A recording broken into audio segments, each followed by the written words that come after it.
Hello. Today is glass day. So I'm going to try to get this done in two um, under 30-minute videos if I can, but maybe a third one that's called details, because sometimes glass takes the longest and there's a lot of detail-oriented stuff going on. All right, so basically, let's look at the still life. Can we look at the still life? Let's look at the still life. This is the still life today. It's 3 pieces of glass. And Not really. Your light is way too bright. My light is way too bright. If I kill my lamp for a minute, there's my still life. I'll turn it back on so you can see it. It's just 3 pieces of glass. I tried to find the simplest glass I could find that didn't have a lot of etchings and stuff in it. So you can do 1 large, 2, 3, whatever you want. Now let's see if my lamp is starting to die. All right. That totally washes it out. That's fine. But I need it to draw with, so now basically we're just going to do our standard, our Vine charcoal. We're going to do a gesture drawing. You want to pay attention. This is back to the ellipses and finding the ellipses and the center of the bottle. We're going to start with the large, tall vase first. I'm going to put it here, and I'm going to try to get it to kind of almost fill up that space, and then the other one somewhere like here, and maybe the small one here, okay? The small glass overlaps the round little vase. All right, so I find the center. That's exactly what I did. I found the center line. Now, off that center line, I want to find the center of my ellipse and try to judge the size of it and what it's going to do. And I want it right in there, if I can pull it off and not be in your way. All right, try that. I'm going to step back and see if I pulled it off. That's not too bad. It's a little flat here. You can see that. You should be getting good at seeing a drawing now, so you should see that that was too flat. So we got to get in there and fatten that up a little bit. And I'm pretty happy with that for my first one. Now, this is the center of my vase, so this is going to be echoed at the bottom again. So down here, and is it roughly the same size? It's a little smaller. So down here, we're going to draw another ellipse within that center space. That's good. We're happy with it. Should have the same. It's a little too fat, so let's take the top off. And that I'm pretty happy with that as a beginning. Okay? And now the part that's the most difficult for me, hopefully you'll have no problem with this, it's getting this side to be the same as this side. I always get one side right and then I go crazy trying to find the other side. So what I've been learning to do by watching other artists is figure out, is there a shape inside that the bulk of it takes up that can help you with that. And it's almost a triangle. So if I very lightly, you would do it very lightly. I have to do it so you can see it. If I create a triangle, right, and make the point meet, that's where it flutes in. The vase goes in, right? And then if I take another triangle here, the problem with this bottom is different. Let me go up to the top and then I'll show you, because it's doing some like this stuff, so it's not so straightforward. But this worked. So actually I have to admit, I can't remember who I learned that from. I think the Circle and Line Academy. I think he's the one that said to do that. All right, so my vase is there. I'm going to draw that out, and so where I'm coming down, I'm all of a sudden going to just freehand it off of that, and this is where my vase does that, and hopefully I've almost pulled it off. I'm a little off, like I usually am, but I'm only a little off. This is too rounded, so I want to come back out. Maybe that's good. All right, so I'm pretty happy with that as a top. I might be getting too narrow here, but let's go down to the bottom now. So in this ellipse down here, there's a couple of things happening. The vase itself has a secondary ring that I'm going to put out here, because I think it needs it outside the ring that I drew, not inside it, that actually becomes part of the base. It actually has like these movements like that, like texture around it. And then up the center here, it has another rounded, there's like a vase part that comes at an angle like that. And then there's a lift up, and there's another circular element that actually expands further out from the vase like that. So now all of a sudden I need to draw another circle, something like that, and that is actually just a large circle or a large oval. Okay, I'm going to go heavier here, lighter here, to make sure again that I keep it centered and I keep it where I need it, and it's not too fat on either side, but I get a nice circle. And then these come down and merge. This comes down and merge. And if I did it, that should be the basic vase. Not too bad. Now down here, we have it floating, but in real world, it can't float. So it actually, this and this have to merge. So you come off that circle, and it comes in like that. You come off that circle, and it comes in like that. And then you kind of soften this. It's there because you're going to actually see it a little bit lower with a lot of lights and darks, but it's not such a sharp line any longer. It never was, I just needed it there. This is disappearing behind, and this, I think, while I'm looking at it, might need to be just a tad bit fatter because it's what's facing you. So it's going to be a little wider in the front because that's the beginning of perspective. When something goes back in space, it usually gets a little narrower. Okay? So that's my basic gesture for that shape. Okay? Now I'm going to jump over here and take on this second one, which is if I actually hold up a charcoal pencil to indicate where my shape is on connecting it to this one, it is about here. So it is about right. That's about right. Okay? So that's an internal proportioning element. You can get used to that. You can use anything you have to check it. If the vine you have in your hand is fine, if the vine is getting too small like mine or becoming little pieces, then you again can find anything you're drawing, any kind of drawing tool, a stick will work, anything you have will work. Just check it. You're just using it as a linear measuring tool. So that's my top. It's a little, even though it's next to this, I think it's a little, I'm seeing a little more of this inside here because it's a little fatter vase. So I'm going to pull that down, clean that up, and hopefully be happy with that. Alright.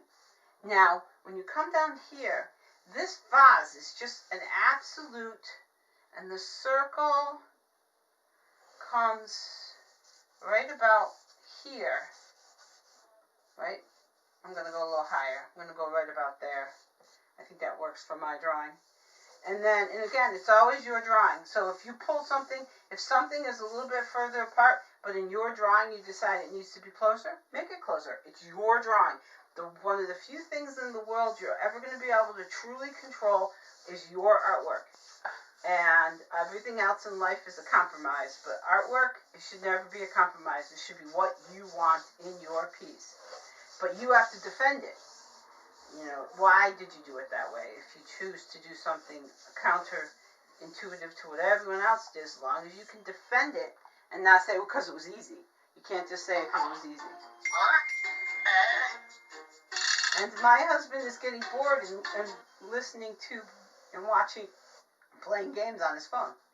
Alright, so we're going to, again, use this as our center, and this is going to come off and merge into its perspective sphere, which will come out of there now that we don't need it.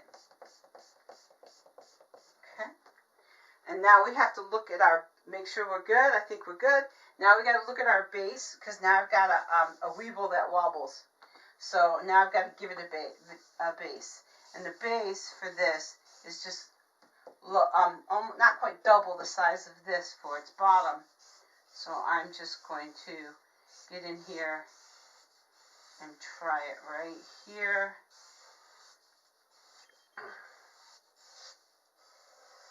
If I like it. It's a little off right here.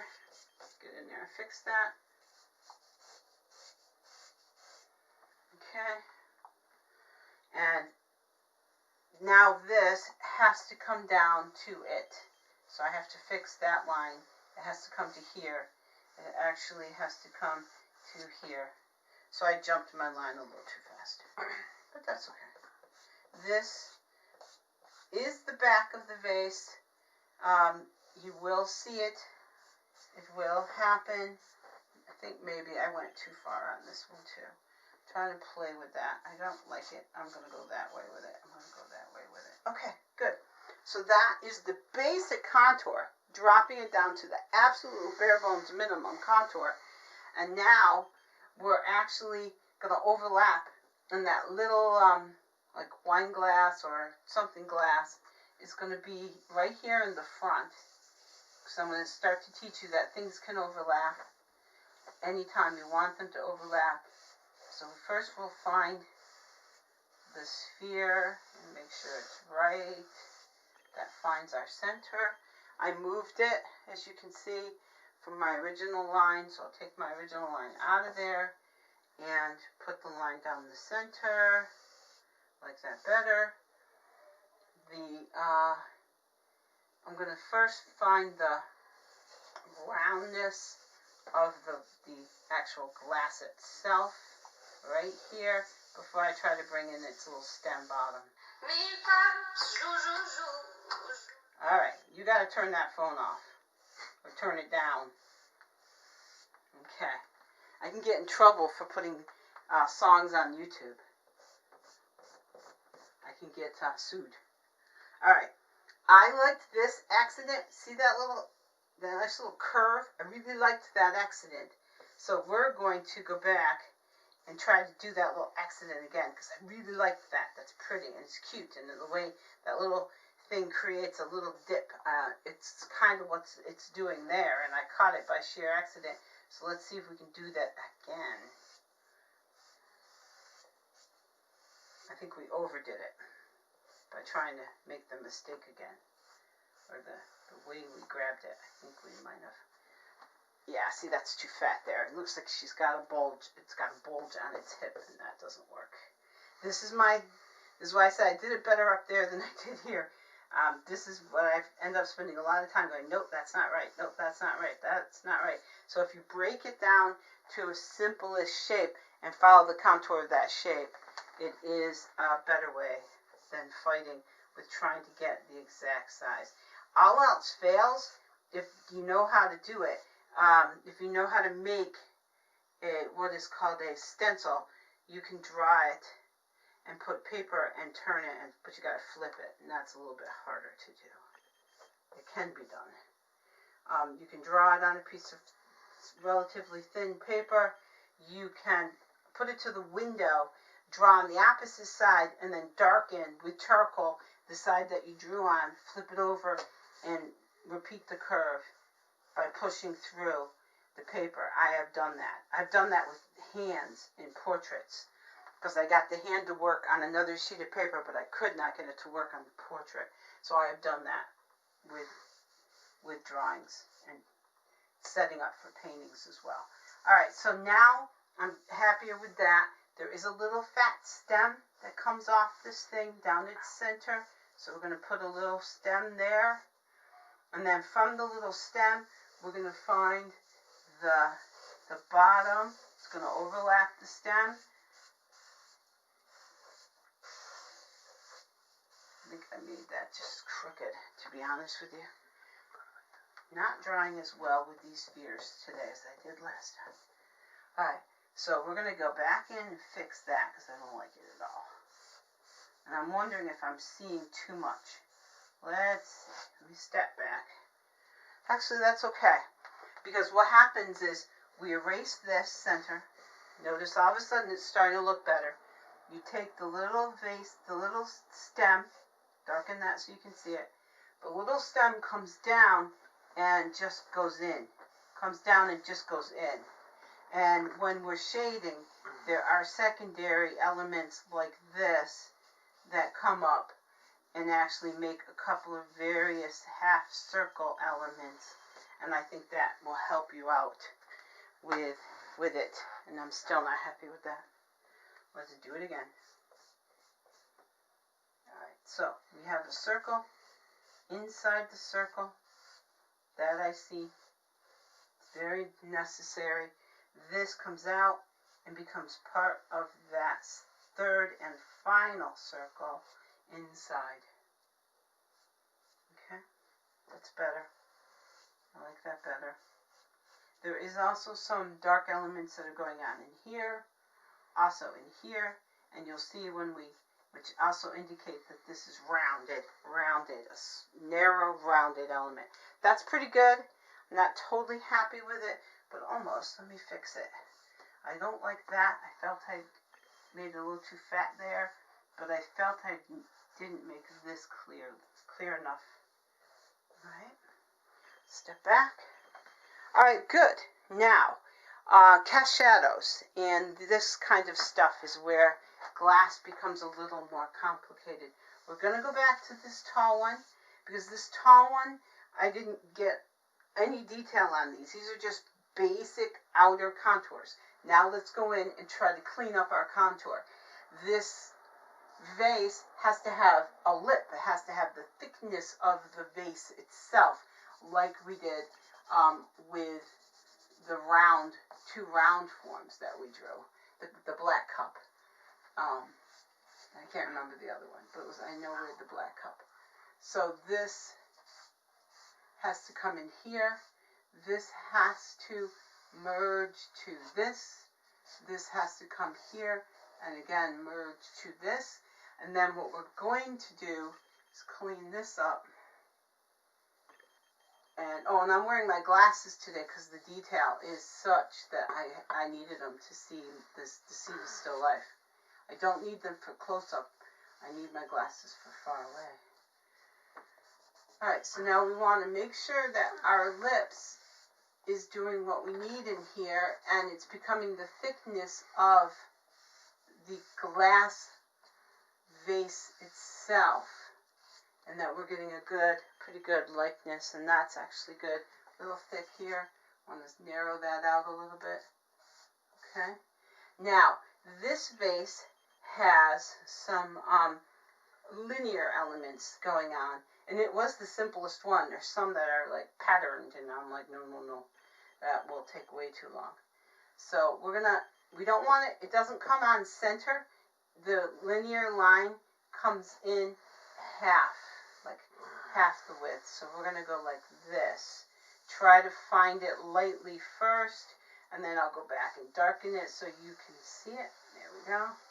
And this goes all the way down to the bulb of this, the way the vase has been cast. And it does it like all the way and echoes the shape. And there's one more here on the edge that echoes the shape. And another one that echoes the shape. Okay.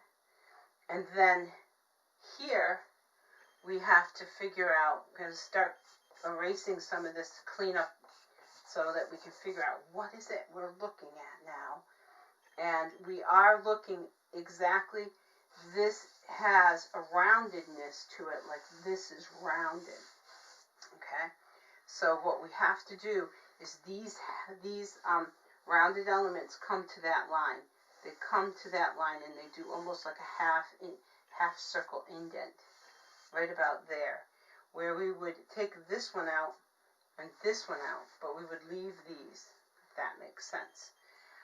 And then down here, we've got so much going on. It's almost like, but this is where I really want you to get simple glass that you like the shape of and really play with it. Because each one of these is indicated again in like an echoed shape, and this comes down and it becomes part of the vase here, and it angles up. It comes part of the vase and it angles up. It comes part of the vase down. It comes in at an angle this way.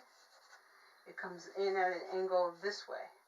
So all this kind of light and dark is happening all simultaneously.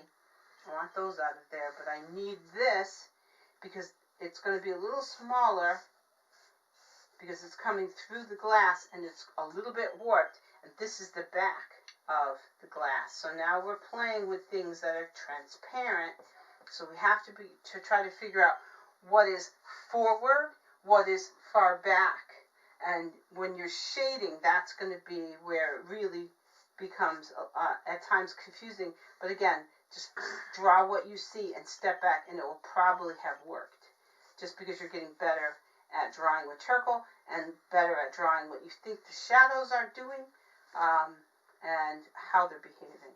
So we need to go back in here. We need to shape that back up again.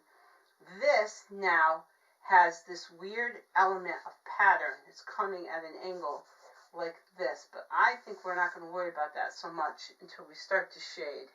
But I do want you to see that this is narrower here, and that's wider there. 7 minutes. Okay. So this has to come up, and it almost touches here. Again, it does this kind of half circle thing because this is going to get shaded.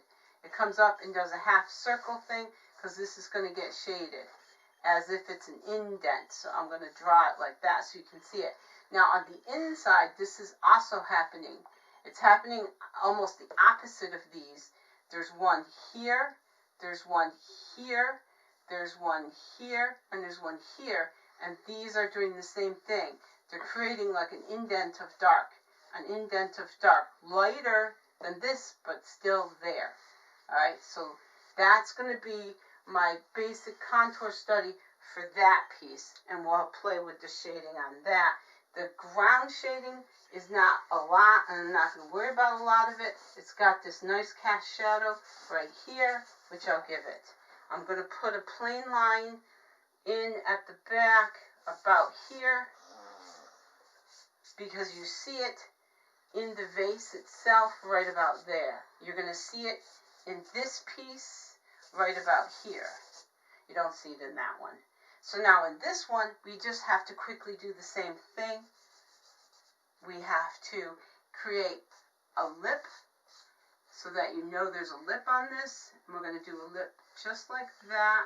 It's a very narrow lip, and we will play with that. This is where we may end up pulling out charcoal pencils at some point. And I'm going to lift that up a little bit higher there. This pretty much is almost the way you see it. There is some elements of light and dark going on here, and this cast piece goes through, so it has to be, it's there, and you see it through this little vase, but it's actually lessened because it's warped.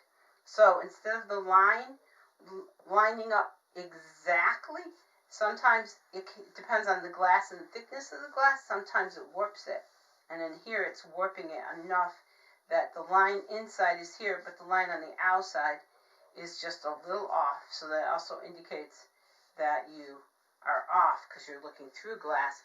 And that happens, and it happens with glasses too a lot when you're doing that. If you can look in the mirror, you'll see how your eyes are different. All right, now for this little guy, before we're done, then its rim is so narrow. We're just going to leave it as that one line. You do have a nice little indication of its bold bottom here as it comes to the stem, yes. And then you have all kinds of like light and shadow things going on here. This piece has a shadow that comes through here like this, yes. And this has a little shadow this way, okay. All right, so this is glass contour study. Next we'll step into shape.